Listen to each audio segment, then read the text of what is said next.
प्यारे साथियों, जय हिंद। क्या हाल चाल है आप सभी लोग का? आशा करते हैं कि आप सभी लोग स्वस्थ होंगे।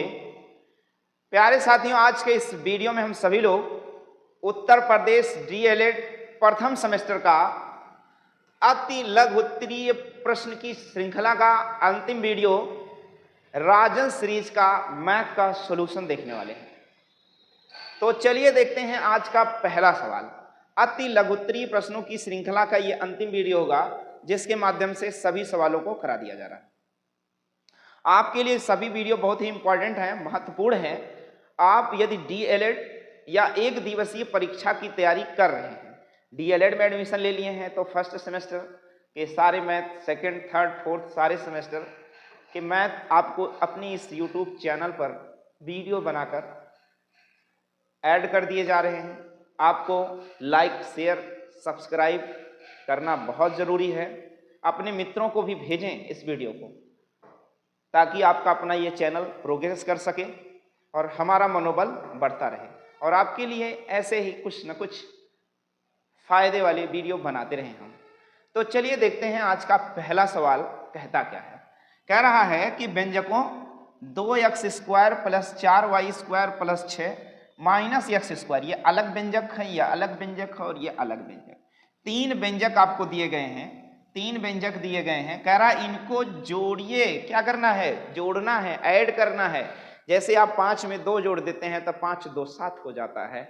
यहाँ पर व्यंजक दिए गए हैं, द्विघात समीकरण के रूप में बनाए गए हैं या द्विघातीय दिए गए हैं। इनको ऐड करके आपको उत्तर देना है। तो आप लिखेंगे हल और इसका पहले प्रश्न संख्या लिखेंगे 101 का उत्तर, हल, सॉल्यूशन जो भी है।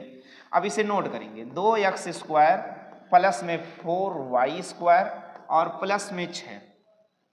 देखिए x स्क्वायर वाला है तो यहीं पास में कर सकते हैं minus x square, y square है तो यहीं पास में y स्क्वायर और माइनस 8 लिख सकते हैं। अगला व्यंजक तीसरा है माइनस 3x स्क्वायर और माइनस 2y और प्लस में 4 है। अब इन्हें आपको जोड़ना है। तो आपको पता होगा कि जोड़ का चिन्ह लगेगा तो कोई चिन्ह परिवर्तित नहीं होगा। इस प्रकार आप देखेंगे कि 3 1 4, यहाँ पर आपका लिखा है 2x स्क्वायर और यहाँ 3 1 4 4x स्क्वायर हो गया।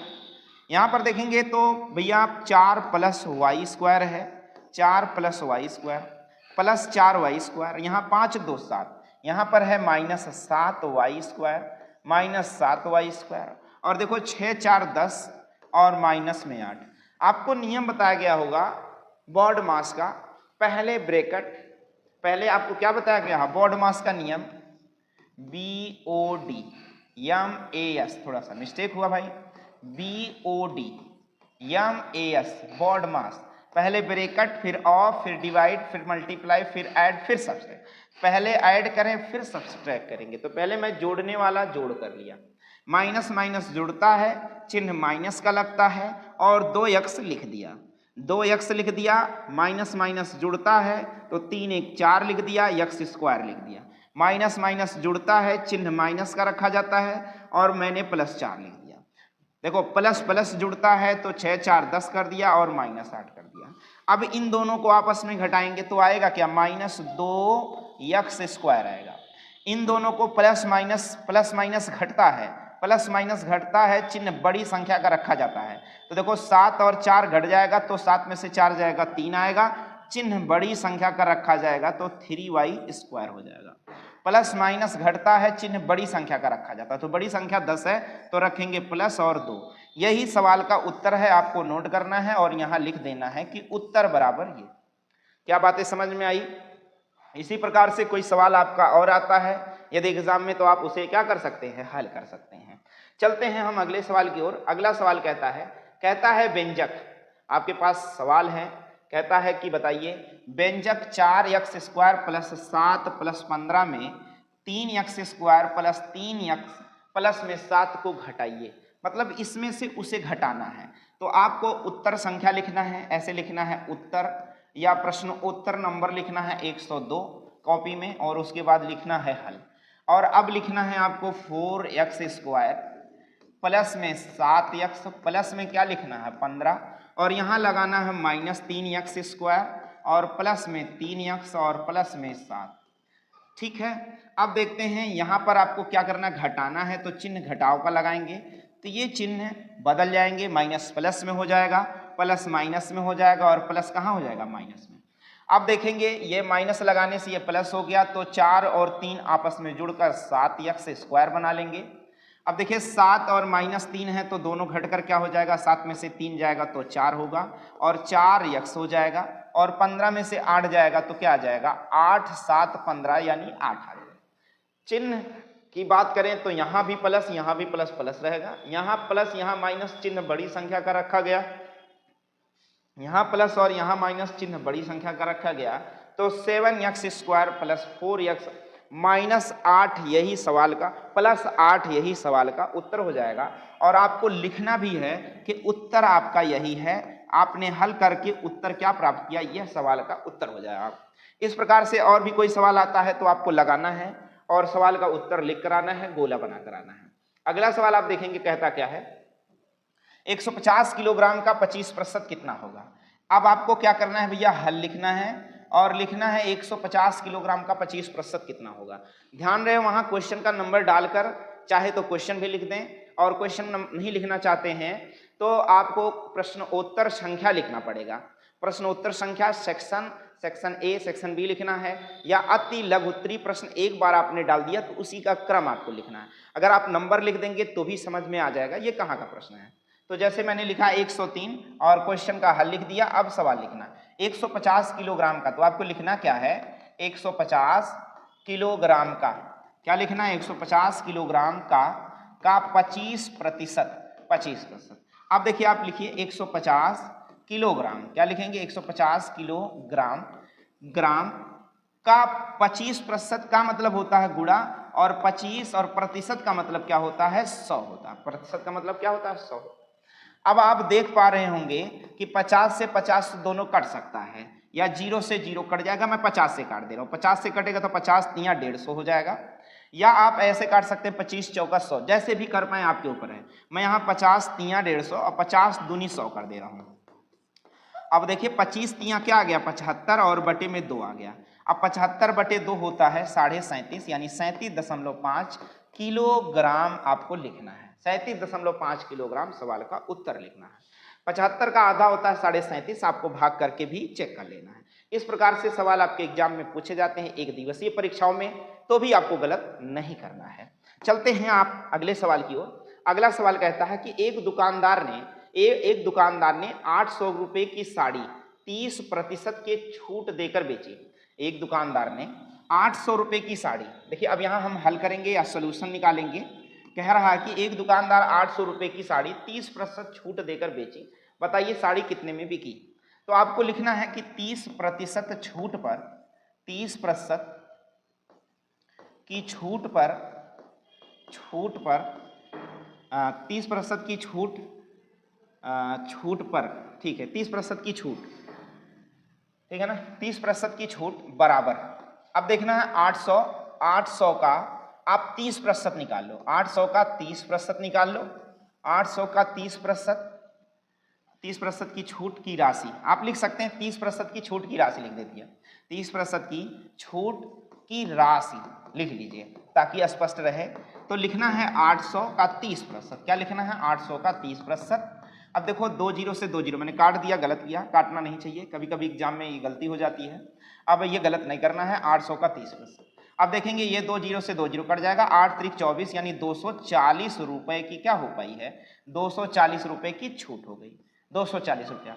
अब देखो अब आपको लिखना है कि छूट के बाद साड़ी का विक्रय मूल्य, बात समझ रहे हैं आप, जो भी लिखना चाहें, छूट के बाद साड़ी का क्या लिखना है, साड़ी का विक्रय मूल्य, छूट के बाद साड़ी का विक्रय मूल्य, तो 800 माइनस 240 लिखना है। तब देखिए 800 में से 240 घटाएंगे तो 0, 10 में से 4 गए 6 और 7 में से 2 गए 560 रुपए। छूट के बाद साड़ी का विक्रय मूल्य कितना है, 560 रुपए में। तो दुकानदार ने, आपको लिख लेना है, क्या लिख लेना है, दुकानदार ने साड़ी 560 रुपए में 560 रुपए में बेची। आपको यह लिख देना है और सवाल का उत्तर लिख देना है। बोलो, दुकानदार ने साड़ी को कितने बेचा? 560 रुपए में बेच दिया। इस प्रकार से और भी कोई सवाल आता है तो ऐसे लिख लिख के करना है, क्योंकि भैया आपका लिखित परीक्षा है, टिक नहीं लगाना, ऑप्शन नहीं देना है। इस प्रकार से लगाएंगे तो सवाल का उत्तर अच्छे से और नंबर भी अच्छे से आप पूरा पूरा पाएंगे। क्योंकि गणित में, मैथ में जो होता है भैया, गणित में क्या होता है भैया, फुल नंबर मिलता है, यहाँ नंबर कटने वाला नहीं होता है। अब देखिए, इनको जोड़ना है तो आपको लिखना है हल, हल लिखना है और जोड़ना है। 6 है और ये सारे दशमलव में दिए गए, तो आपको 6.00 लिख सकते हैं, कोई दिक्कत नहीं है, जितना चाहे उतना जीरो लिख सकते हैं। अगली संख्या 6.6 है, इसको भी लिख लिया। अगली संख्या 6.66 है, इसको जीरो भी बढ़ा सकते हैं। अगली संख्या 6.666 है, तो देखो यहाँ भी जीरो, यहाँ भी जीरो, हम जीरो बढ़ा सकते हैं। अब इनको आपको ऐड करना, तो आप ऐसे भी ऐड दिखा सकते हैं, इसको ऐसे भी रखकर ऐड कर सकते हैं। अलगंटे कहीं ऐड कर ले, जोड़ लें, उसके बाद लाकर यहाँ रख दें, तो वो तो अपने ऊपर। भैया देखो, यहाँ 6 आ गया, यहाँ 6 दूनी 12 हो गया, 2 हासिल 1, 6 त्रिक 18 1 19 हासिल 1 आ गया, 6 चौक 24 1 25। यही सवाल का उत्तर हो गया और आपको लिख देना है कि उत्तर बराबर ये आ गया। इस प्रकार से आप सवालों को लगाते रहिए, अभ्यास करते रहिए, और अगर सवाल ना समझ में आए तो वीडियो को पुनः रिवर्स करके, यानी पुनः वीडियो को देख सकते हैं ताकि तैयार कर लें। अगला सवाल आप देखेंगे, कहता है कि एक आयत की लंबाई 50 मीटर है तथा उसका परिमाप 180 मीटर है, उसका क्षेत्रफल ज्ञात कीजिए। तो मैं आपको बताना चाहूँ, आपको लिखना होगा हल। देखिए, हल लिखना होगा और इसको आप नीचे बाई नीचे लिखते जाएंगे, ऐसे नहीं लाइन बना के दो भागों में, नहीं। अब यहाँ देखो दिया है आयत का परिमाप, तो मैं लिख देता हूँ आयत का परिमाप। आयत का परिमाप मैंने लिख दिया, आयत का परिमाप। अब देखो, आयत का परिमाप बराबर होता क्या है, आपको समझना है, 2 लंबाई धन चौड़ाई, 2 गुना लंबाई धन चौड़ाई। और चूंकि आपको परिमाप कितना दिया, 180 मीटर दिया है, और देखो लंबाई कितना दिया है 50, और चौड़ाई कितना दिया है, यही तो ज्ञात करेंगे।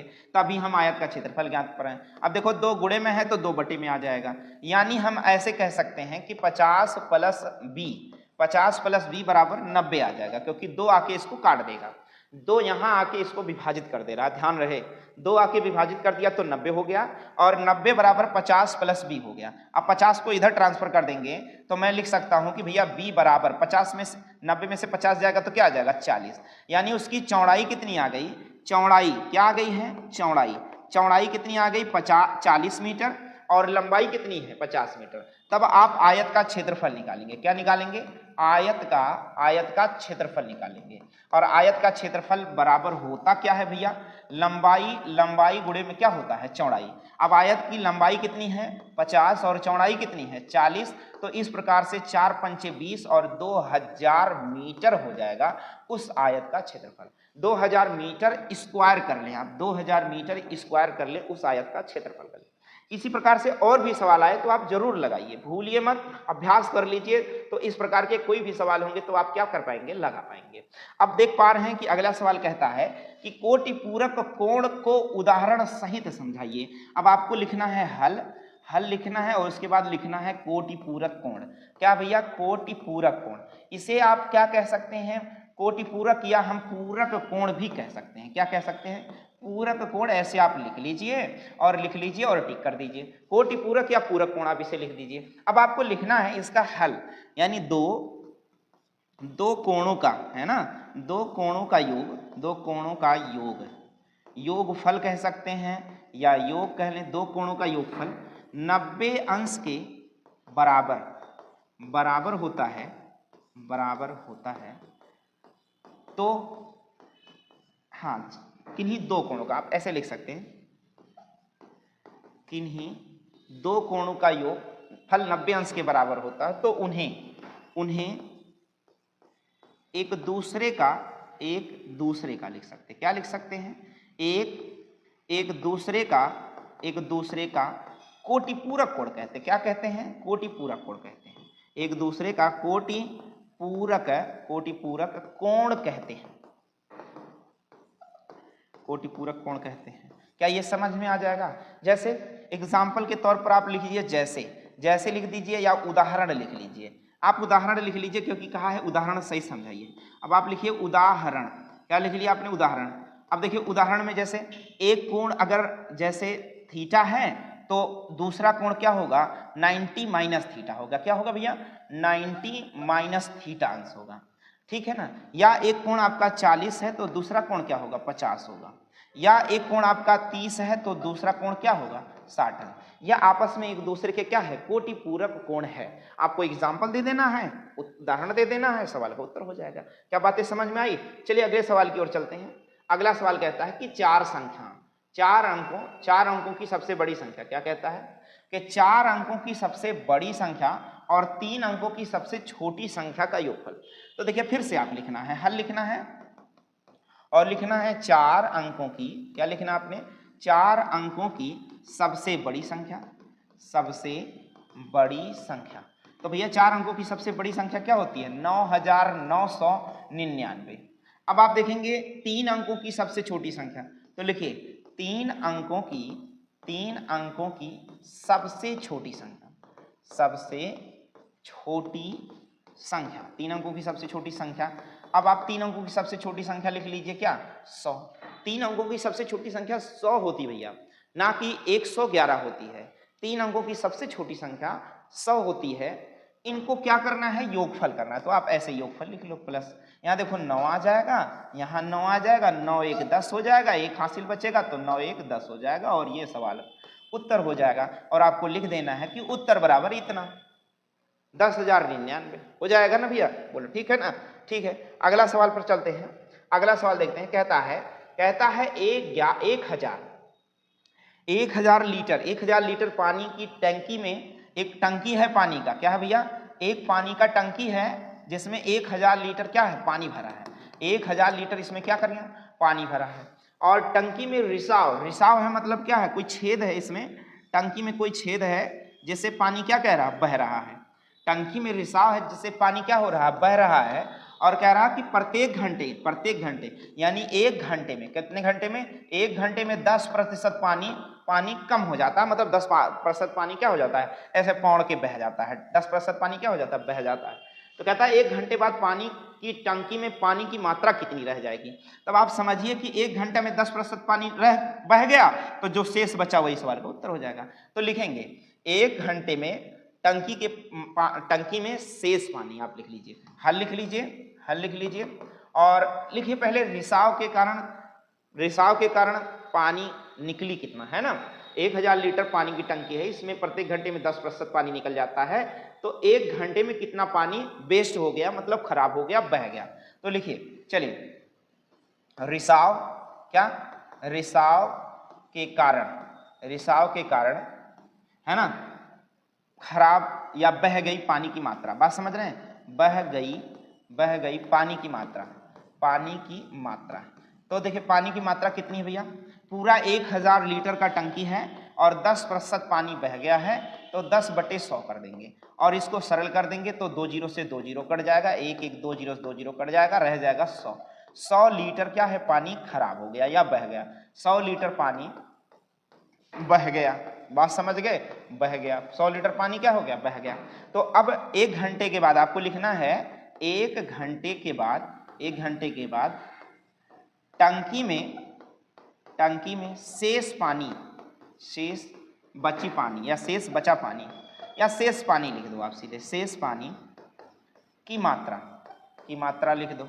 और अब देखो 1000 लीटर पानी था पहले से, जब 100 लीटर निकल गया तो रह गया कितना 900 लीटर रह गया, 900 लीटर और सवाल का उत्तर कर दो, ऐसे लिख दो सवाल का उत्तर हो जाएगा। क्या बातें समझ में आई? इस प्रकार से आपको लिख कर आना है ताकि फुल मार्क्स आपको मिल सके। चलिए अगले सवाल पर चलते हैं। अगला सवाल आपका है, अगला कहता है कि न्यून कोण त्रिभुज क्या है। देखिए क्या कहता है, न्यून कोण त्रिभुज क्या है, इसे आपको बताना है भैया। न्यून कोण त्रिभुज आप लिख लो, हल लिख लो और लिखो न्यून कोण त्रिभुज, न्यून कोण और त्रिभुज हेडिंग डाल लो, न्यून कोण त्रिभुज। अब इसमें लिखो न्यून कोण त्रिभुज में क्या लिखना, आपको लिखना यह है कि न्यून कोण त्रिभुज में यह लिखना कि वह त्रिभुज जिसके तीनों कोण 90 अंश से कम के हों। लिख लीजिए वह त्रिभुज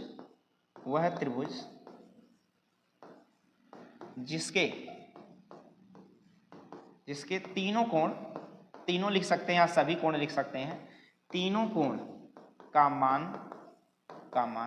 90 अंश से कम हो उस त्रिभुज को न्यून कोण त्रिभुज कहते हैं। क्या कहते हैं भैया? न्यून कोण त्रिभुज कहते हैं, बात समझ में आ गया? उस त्रिभुज को न्यून कोण त्रिभुज कहते हैं। जैसे आप देख पा रहे हैं एक त्रिभुज ऐसा है जिसे समबाहु त्रिभुज कहते हैं, समबाहु त्रिभुज कहते हैं। यह न्यून कोण त्रिभुज के अंतर्गत आता है। यह समबाहु त्रिभुज किस त्रिभुज के अंतर्गत आता है? न्यून कोण त्रिभुज के अंतर्गत आता है, क्योंकि इसकी सभी भुजाएं बराबर होती हैं तो सभी कोण बराबर होंगे और सभी कोणों का योगफल 180 अंश होता है, तो एक एक कोण कितने अंश का होगा? 60 अंश का हो जाएगा। इस प्रकार से ये कौन सा त्रिभुज हो जाएगा? न्यून कोण त्रिभुज हो जाएगा। और भी न्यून कोण त्रिभुज के फिगर बन सकते हैं, न्यून कोण त्रिभुज के फिगर और भी बन सकते हैं। देखिए ये भी न्यून कोण ही त्रिभुज है इस प्रकार से, क्योंकि अलग अलग माप हैं तो कोई बात नहीं, सभी भुजाओं का मान अलग अलग है तो भी ये न्यून कोण के अंतर्गत ही आ रहा है। अगला सवाल आप देखेंगे, ऐसे परिभाषा भी आपसे पूछेगा तो आपको बताना है। अगला सवाल देखेंगे, कहता है कि वृत्त, कहता है वृत्त से आप क्या समझते हैं? अरे वृत्त से आप क्या समझते हैं? तो वृत्त से हम कुछ नहीं समझते हैं भैया। वृत्त एक गोल है, एक वक्राकार आकृति से घिरी हुई, एक वक्राकार रेखा से घिरी हुई बंद आकृति है और 2D है।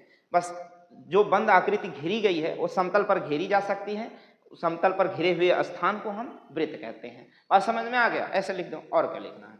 तो चलो हम लिख लेते हैं वृत्त, अब वृत्त से आप क्या समझते हैं तो हम लिख दे भैया, हम क्या समझते हैं, जो भी कुछ समझते हैं हम लिख दे रहे हैं। आप भी जो कुछ समझना उसे लिख देना जरूर।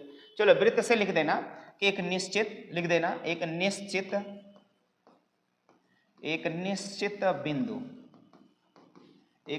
बिंदु से एक बिंदु से आप लिखिए, क्या लिखिए? एक बिंदु से निश्चित दूरी पर लिखिए। क्या लिखिए?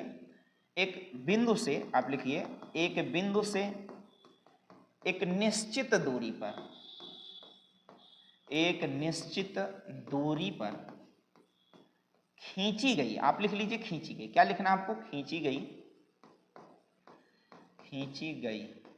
वक्राकार खींची गई वक्राकार रेखा से बनी बंद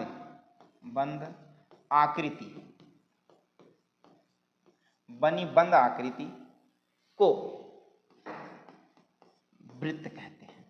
क्या समझ में आ जाएगा? वृत्त कहते हैं। हमने क्या लिख दिया आपके सामने? जो भी आपके मन में आए कुछ इस प्रकार से जो वृत्त की परिभाषा के हो। जैसे एक बिंदु से एक निश्चित दूरी पर, ऐसे एक बिंदु है, इससे एक निश्चित दूरी पर, ऐसे इतनी ही दूरी पर खींची गई बंद आकृति। बात समझ में आए? जैसे आप देख पा रहे होंगे एक बिंदु से एक निश्चित दूरी पर खींची गई आकृति से वक्राकार रेखा से बनी बंद आकृति को क्या कहेंगे? वृत्त कहेंगे। इसमें एक केंद्र होता है, आपको ये नोट कर देना है और वृत्त का एग्जाम्पल आपको दे देना है। बात समझ गए? उसके बाद आपको पूरा नंबर मिल जाएगा। चलिए अगले सवाल की ओर चलते हैं। अगला सवाल कहता है कि वृत्त की परिधि का सूत्र बता दीजिए। क्या बता दीजिए? वृत्त की परिधि का सूत्र आपको बताना है। तो आप देखिए लिख लीजिए वृत्त की परिधि का सूत्र लिख दीजिए। इससे ज्यादा नहीं लिखना आपको। वृत्त की परिधि का सूत्र होता है 2πr होता है। वृत्त की परिधि का सूत्र क्या होता है? 2πr होता है। वृत्त की परिधि देखो ये एक सेंटर है और ये बाहर की जो आकृति है इसे क्या कहेंगे? हम परिधि कहेंगे। क्या ये बातें समझ में आ जाएगी?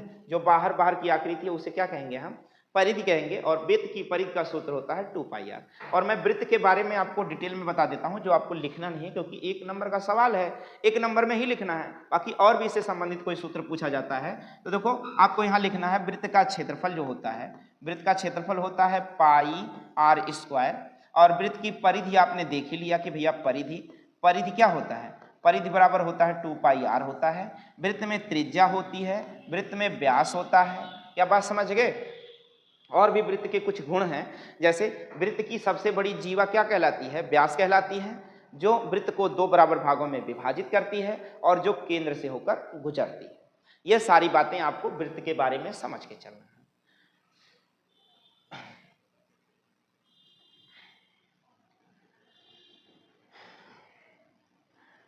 प्यारे साथियों, मैंने उत्तर प्रदेश DLED प्रथम सेमेस्टर का जो अति लघुत्तरीय प्रश्नों की श्रृंखला का ये लास्ट वीडियो बनाकर आपके यूट्यूब पर डाल दिया है। और अति लघुत्तरीय प्रश्न, इसके पहले बहुविकल्पी प्रश्न की श्रृंखला का वीडियो डाला गया है। जो भाई बहन मैथ से डरते हैं कि मैथ में हम फेल हो जाते हैं बार बार, एक ही सेमेस्टर को 4-4, 3-3 साल में, यानी बीटीसी को 2-2 साल में, एक सेमेस्टर को 2-2 साल में पास कर सकते हैं, तो उनके लिए डरने की जरूरत नहीं है अब, क्योंकि आपका यह यूट्यूब चैनल लाया है आप सभी के लिए उत्तर प्रदेश डीएलएड के सभी सेमेस्टरों का मैथ का सलूशन। आप इन्हीं को हल करके आप 50 पास होने से ज़्यादा 80% से ज़्यादा नंबर पा सकते हैं और आप मेरिट भी अपना बना सकते हैं, क्योंकि अब गुणांक का जमाना आ रहा है और गुणांक जोड़े जा रहे हैं। तो यदि गुणांक भी आपका अच्छा नहीं रहेगा तो कैसे काम चल पाएगा? आप पास होकर के ही क्या कर पाएंगे? गुणांक नहीं रहेगा तो लास्ट मेरिट में छंट जाएंगे। ऐसा ना होने पाए तो इन सभी वीडियो को आप क्या करेंगे, अच्छे से देखेंगे और लिख लिख कर तैयार करेंगे। आशा करते हैं कि यह वीडियो आपको अच्छा लगा होगा, तो लाइक, शेयर और सब्सक्राइब करना बिल्कुल ना भूलें, क्योंकि इसी से हमारा मनोबल बढ़ता है। और बेल आइकन जरूर दबा दें ताकि हमारे अगले वीडियो का नोटिफिकेशन आप तक समय से पहुंच जाए। मिलते हैं आपसे अगले वीडियो में, तब तक के लिए जय हिंद।